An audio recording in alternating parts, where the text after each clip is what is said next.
Hello, and welcome to Live Vedanta, a podcast where we explore simple living and high thinking. Each week, we join Vivek Gupta as he offers insights on bringing the divine into the daily. Over the last decade, Vivekji has shared his observations on the science of independent joy with communities across North America and beyond. How do we simplify and stay on a routine? What are ways to manage thoughts that keep going during meditation? How do we stay focused?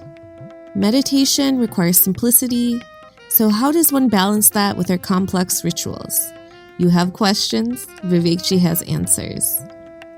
In this next episode of Meditation in Life, we get answers to questions about how to be simple, optimistic, and overcome barriers to practicing meditation.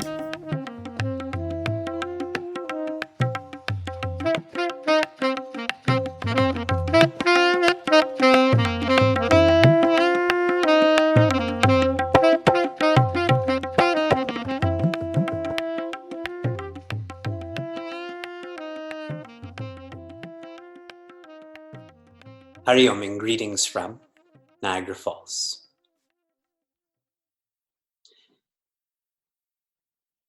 The more busy you are, the more uptight your body will be. If you had a busy day today, you will find that your posture is tight, your back muscles are strained. The more distracted you are, the more irritable you are.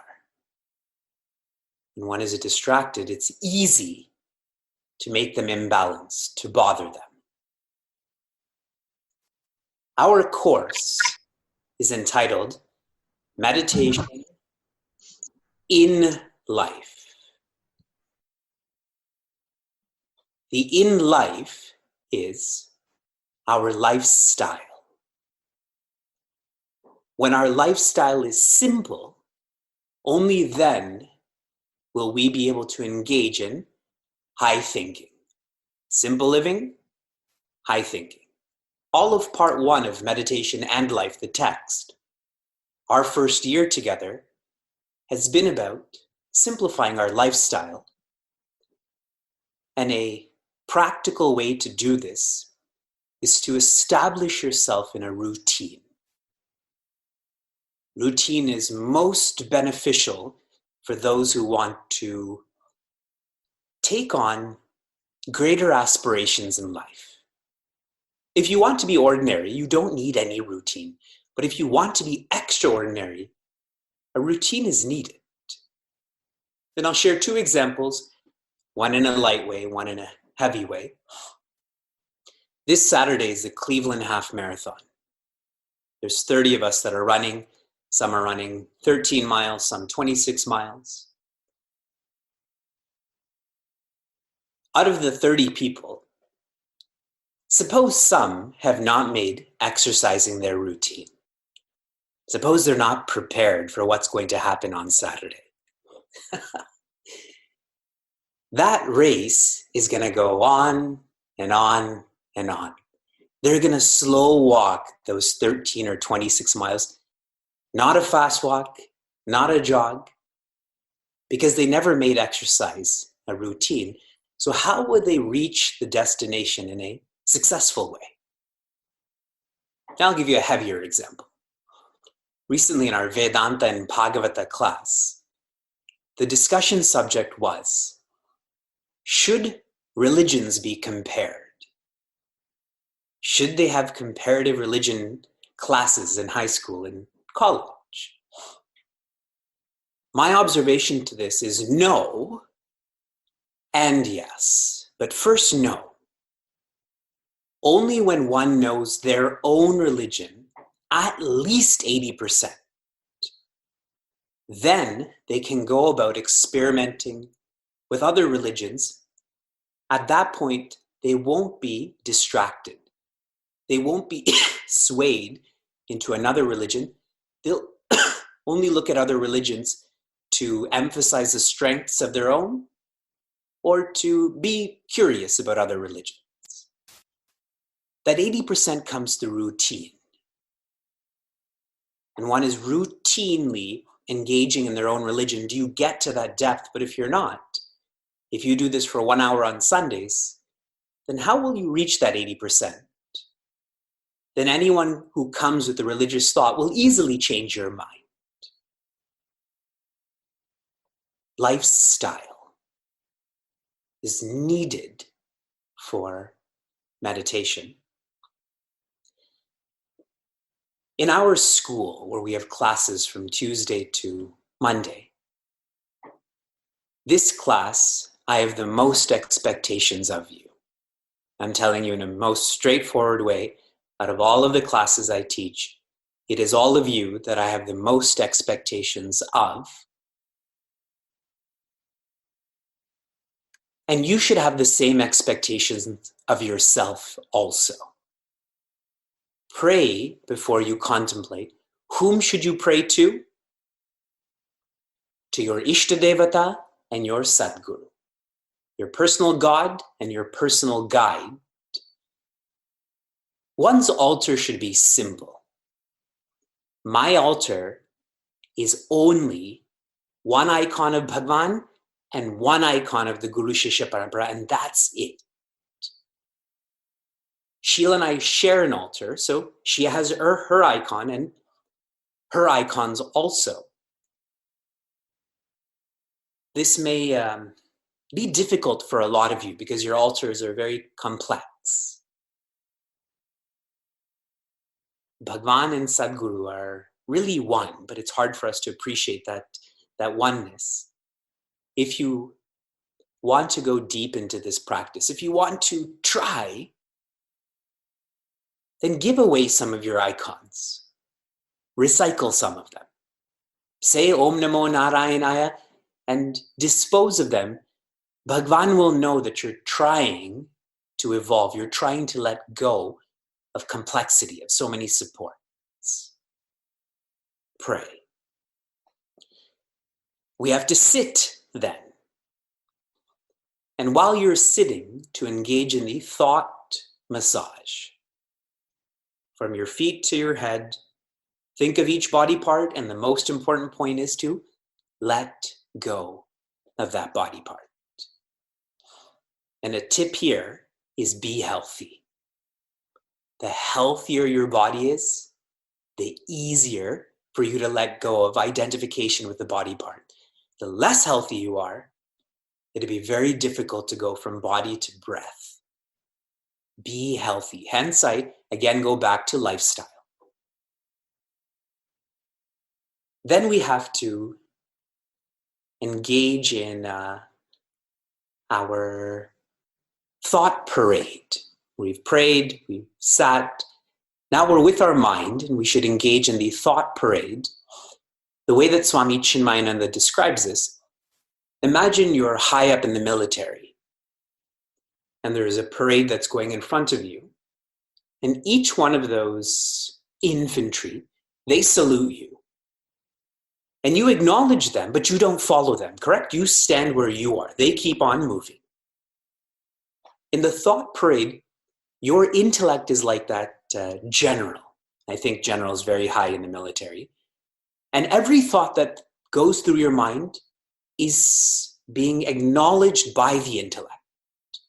The intellect doesn't follow, but the intellect acknowledges, I know this thought, and I know this thought, and I know this thought, and this thought, and this thought. That is the thought parade. Pray, sit, watch. When one practices contemplation routinely, there's going to be points where you're going to be afraid. You're going to be afraid for two reasons. The first reason is simply stories that you've heard of people who have engaged in contemplation and have come back strange, have come back different. And you don't want to be like that. You want to be who you are. You want to be a mother. You want to be a worker. You want to be whoever you are. Prince Arjuna asks the same questions to Bhagavan Krishna. What does an enlightened person think like, speak like, sit like, walk like? those are just stories. Read the right stories about people like Sri Ramakrishna and Sri Ramana. How infinite they felt inside and displayed this outwardly. And secondly, you're going to be afraid of your own subconscious. Our conscious mind is busy. We're always doing something, so we don't appreciate really the content of that mind. It's more of a facilitator. It's more of a manager. Do this, do this. But in contemplation, as I just described, we have to be quieter. And when we're quieter, when all of that busyness settles, we come to see how lethargic we are, how jealous we are, how insecure we are. This ugliness should not scare us, but rather this ugliness should encourage us to have a greater resolve. This is one point I want to share with all of you. I was going to share later, but it fits in here, is you have to be the most optimistic person you know to be able to go all the way in contemplation. If you're generally a pessimistic or negative person, you still have to work on that lifestyle. But if you're starting to become a cheerful and positive person, then this ugliness will not scare you, but rather will encourage you. When you get ready to go to bed tonight or tomorrow morning and you look in the mirror and you look at your body shape, and if you're unhappy with your body shape, you have two choices. Do nothing about it, in which case that shape will become poorer. I'll just use the word poor. Or tomorrow you can wake up 15 minutes early and go for a walk. You can eat half a bowl of ice cream instead of 2. To have that greater resolve. Contemplation is most subtle. And that's why these comprehensive guidelines and tips are shared. And every one of them has to be practiced. Many of your parents whom you want to immigrate into America or Canada, if you don't fill in all of the documents totally accurately, they reject those applications, correct? This photograph is not right. They haven't surrendered their passport and so on and so forth. And that's just to live in America. Who wants to live in America? So now you have to amplify that to being able to contemplate, to be happy once and for all. All that is shared in this text, all that I'm sharing with you, all of it has to be practiced. And if any of us think, been there, done that, or I'm beyond that, or that doesn't apply to me, that's just our ego that's tricking us. No different than when Prince Arjuna says, I don't want to fight out of pity. He's lying to himself. But he's most fortunate that Bhagavan Krishna is right there to expose his lie, and he comes out of that lie then. Don't be afraid. Those who contemplate become physically and mentally and intellectually stronger. Any questions from anyone? Once a month, I'm giving everyone an opportunity to ask any questions they have about the text, the course, Vedanta life. And I'm continuing with the recording because as this is processed into a podcast, I think people will appreciate the questions you may have. And if you don't ask questions, then this is going to be a really awkward portion of the podcast. Hari Om Vivekji. I've been listening to your radio program for Good for you. When I am practicing, I'm finding that I've been using Vivekji's videos from YouTube, and initially I was using the guided, I think the sunflower fields one, and then the guided meditation. And now I'm working toward, I've been doing the 30 minutes, but I usually have to adjust myself in the middle. But I'm now hitting kind of a wall, I guess, where at some point I just can't control those thoughts anymore. And so I wanted to ask Vivekji's advice on,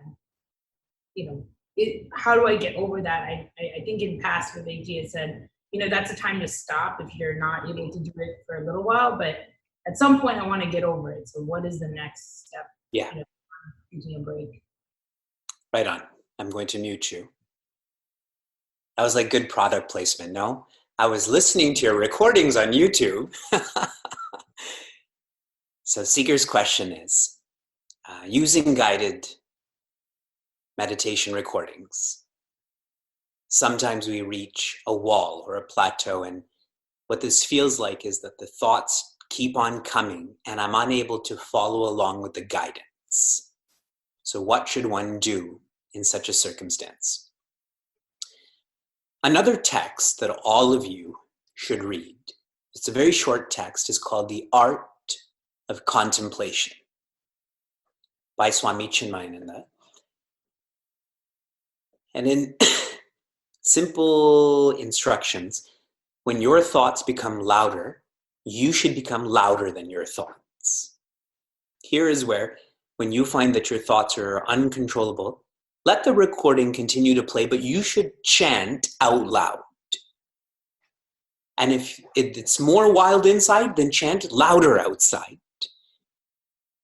It's like what we do with, let's say, Vyasa. If Vyasa is being very loud and he's seeking attention, then at times we'll be louder than him so that he knows that his tantrum is not going to be impactful. It's not we're not going to succumb to that. So you have to use that strategy to vocalize that chanting even more loudly. And when you find that your thoughts have become quieter, then you should become quieter too and go back into the practice of the thought parade. Okay? One more idea for all of you. The guided contemplation that you use, whoever's you use, any genuine guide will tell you that you eventually have to stop using that.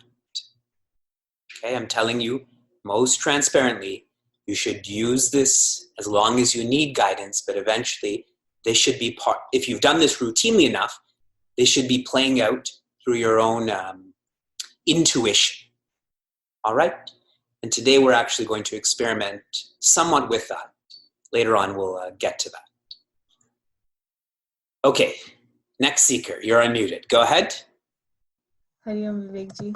So I had asked a question where hardest part for me is to stick to a routine. It's easy for me to start the routine. Like I started bullet journaling, I started planning, I started exercising, I started eating well. But then somewhere in between, I get, I don't complete it because in case of eating well, I hear different opinions and then I'm confused.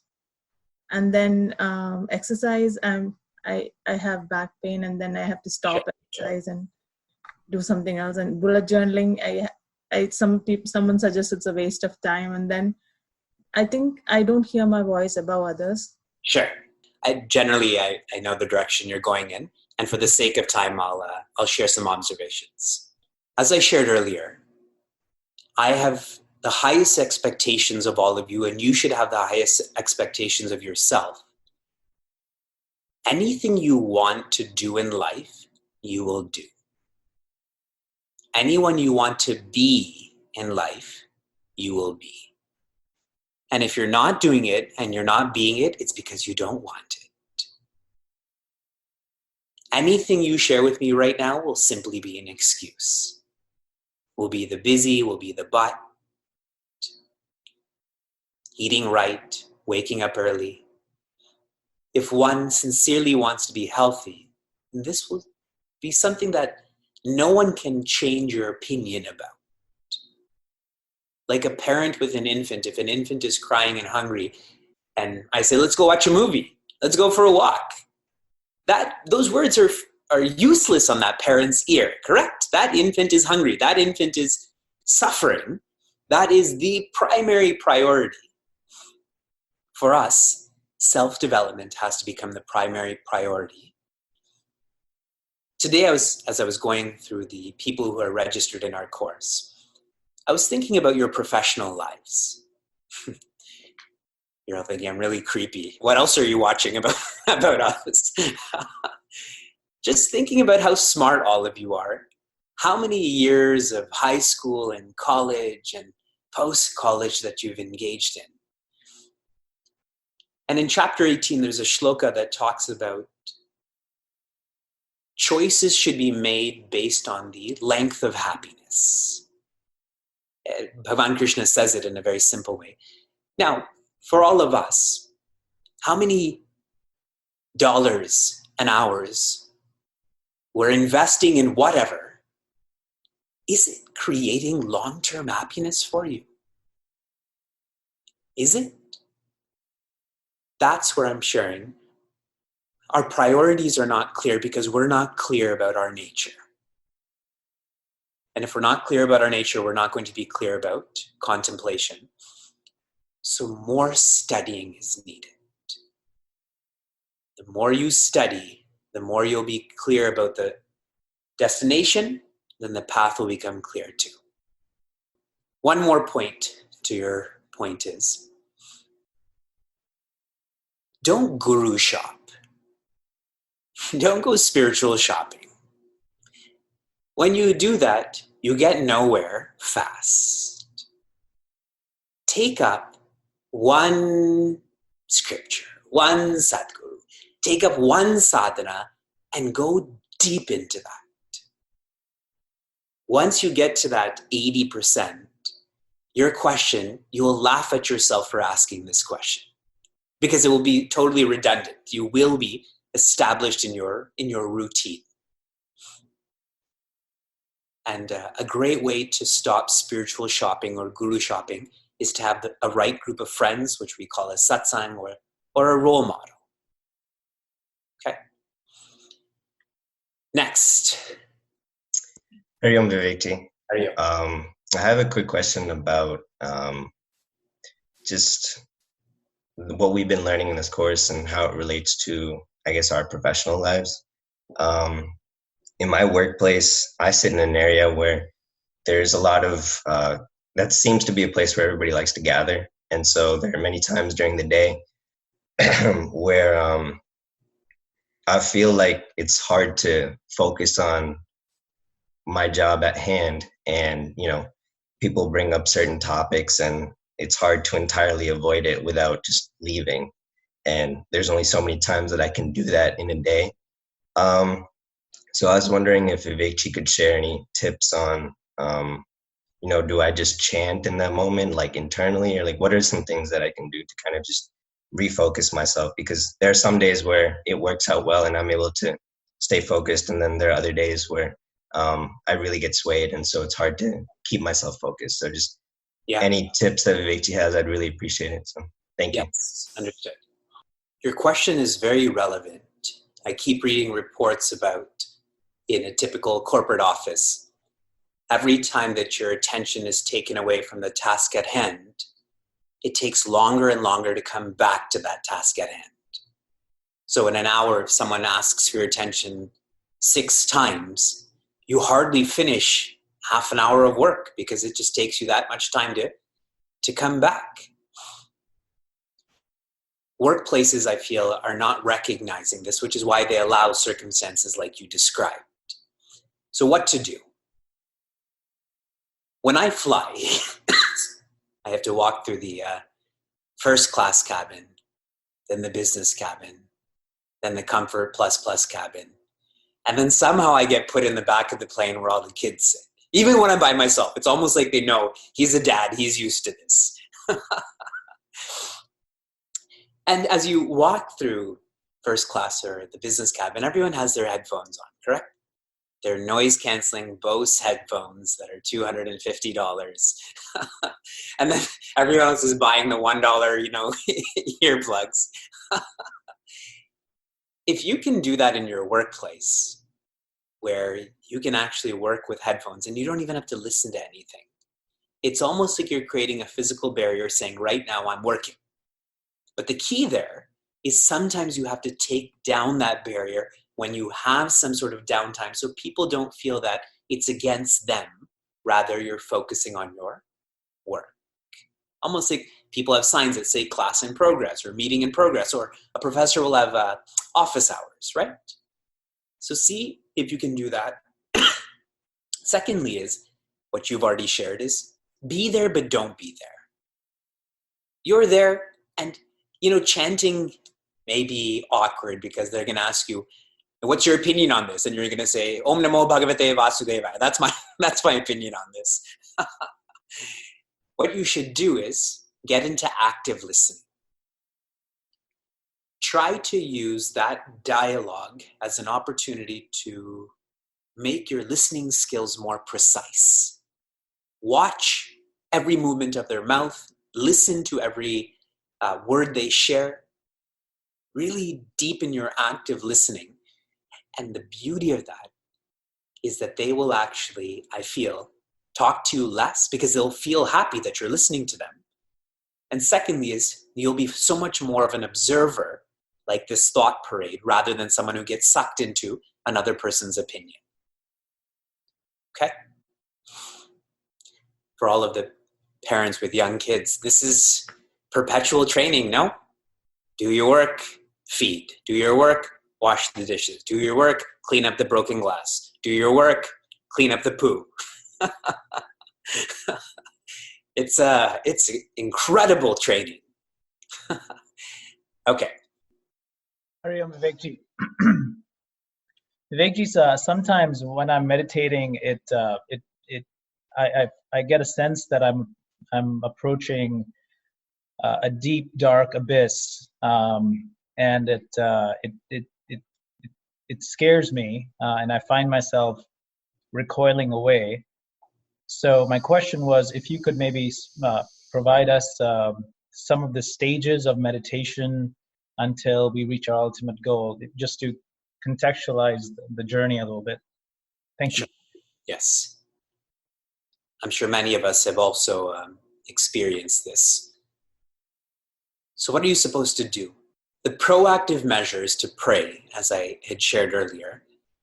You pray to Bhagwan that he will protect you all the way back to him. Without an Ishta Devata, you will always reach that darkness. In Buddhism, there's a certain school called Shunyavadis. In English, they're called nihilists. They believe in nihilism, which means zero. They feel that the highest that one can go in life, or the deepest they can go into themselves, is nothingness. And in Advaita Vedanta, we would question that and say, how do you know there's nothingness? If there's nothingness and you know it, that means there is somethingness there, correct? That somethingness is existence, that somethingness is awareness, that somethingness is God. So the proactive measure will be pray. The reactive measure, now you're in this place, what to do, is to watch your fear.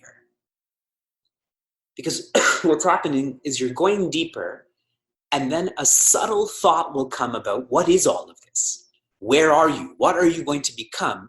And instead of watching that thought, what you're doing is you're indulging that thought. You're entertaining that thought. And so instead of that thought taking you deeper, it's pulling you back. It's pulling you back to worldliness, that you're scared of the economy, you're scared of the president, you're scared of climate change, and whatever else you'll be scared of. It'll just keep on bringing you back. So similar to what I shared earlier to Asish's question is, during the day, set aside periods of your day where you're just watching the traffic, watching the trees, watching people talk, watching your kids, just watching as an observer. And then when you get to that place again, that habit or that routine will come to just watch the fear. There is a period where it's almost like a leap of faith where you've let go of everything you know. You have to let go of everything you know before you can hold on to that. What has been unknown your whole life, for it to finally become known. That leap of faith period does happen, and it is Bhagwan and the Guru Shishya Parampara that will allow you to take that leap of faith. And there's so many cool scenes in movies about that, like in The Dark Knight Rises, where he finally jumps without that rope because he's so in tune to service for him. If you've seen the documentary Free Solo, where he's just not identified with his body. I'm just going to climb 3,000, 3,200 feet without a rope. Hariom, speaking of simplicity of meditation, how do we balance it with the complexity of our rituals and pujas? For example, when something's not going the way society wants it, I often hear from multiple people to do this puja or this homam or wear this thread or this necklace or go to that temple. I feel overwhelmed by saying yes to everything, but I also feel like I'm bringing negativity by not doing it. And I'm confused and unsure where to draw that line. When people share with you that you should engage in this puja or wear this ring, they're undermining how powerful your own mind is. They're undermining the power of your own mind. In our Vedanta and Bhagavata class, the next 2 weeks, we're going to be taking up Kapila Muni's teachings to his mother. And his essential teaching to his own mother is, you think that sorrow is real because you think the mind is real. And he helps her to inquire, to realize that the mind is fleeting also. The mind is relative also. So then any emotion the mind creates also has to be fleeting and relative. So, contemplation is most simple. So far, I've given you 4 out of the 5 steps, which is relax, enjoy, chant, inquire. And there's really one more step until contemplation is complete and it evolves to meditation then. All of the times when people say you need to do this because you're bringing negativity, you try to appreciate the power of your own mind, that it's content. Contemplation is about content, not about context. Rituals are about context and not so much about content. So sometimes they're opposing each other, and if you want to be serious about contemplation, then you can't succumb to Shani is in my Rashi right now, or I was born over here, and so on and so forth, because it's too extrovert. You'll never be able to bring that mind to the intellect then. Okay? To contemplate, to wrap up our question and reflection period, this demands letting go. Letting go of your comfort, letting go of your supports, letting go of all other dharmas. Yes? In chapter 18, Bhagavan Krishna says, Arjuna, you even have to let go of dharma and simply surrender to me. If you enjoyed what you heard or want to learn more, share this episode with a friend or find us online at facebook.com/cmniagara. For those on the journey of self-development, Chinmaya Mission Niagara provides a community forum for seekers to listen, reflect, and contemplate. This podcast is produced by the Young Adults of Chinmaya Mission, an international nonprofit working to transform individuals through the knowledge of Vedanta. Until next time, inspire, love, be.